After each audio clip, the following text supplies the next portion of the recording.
Another major story we're following tonight, Hurricane Lee, a large and dangerous Category 1 storm marching toward the northeast at this hour.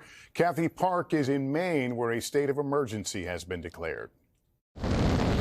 Tonight, Hurricane Lee churning up powerful waves up and down the coast as the storm picks up speed and moves closer to New England. We were going to go away this weekend. We said, no, we better stay home.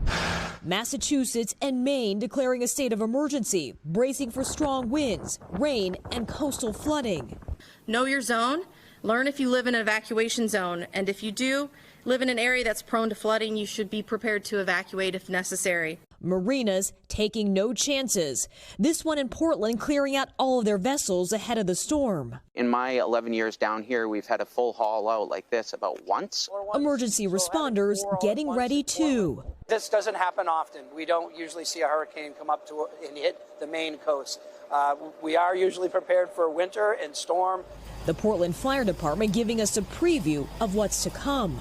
So how does your department get ready for a storm like this? We're upstaffing, especially on the Marine Division with the fireboat here. We're going to upstaff on the islands as well. Even though Hurricane Lee is weakening and hours away from making landfall, it's growing, with tropical storm force winds extending hundreds of miles outside the storm's path. The white caps that you see way off in the distance, right on the horizon. That we never see that. Already you can see that it's picking up.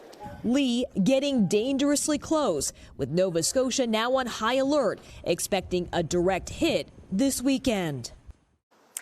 And as you can see, the winds and the waves already starting to pick up. This will intensify during the overnight hours and come tomorrow morning. Some spots in the area could see wind gusts up to 60 miles per hour. This could lead to coastal flooding and dangerous beach conditions. Thanks for watching. Stay updated about breaking news and top stories on the NBC News app or follow us on social media.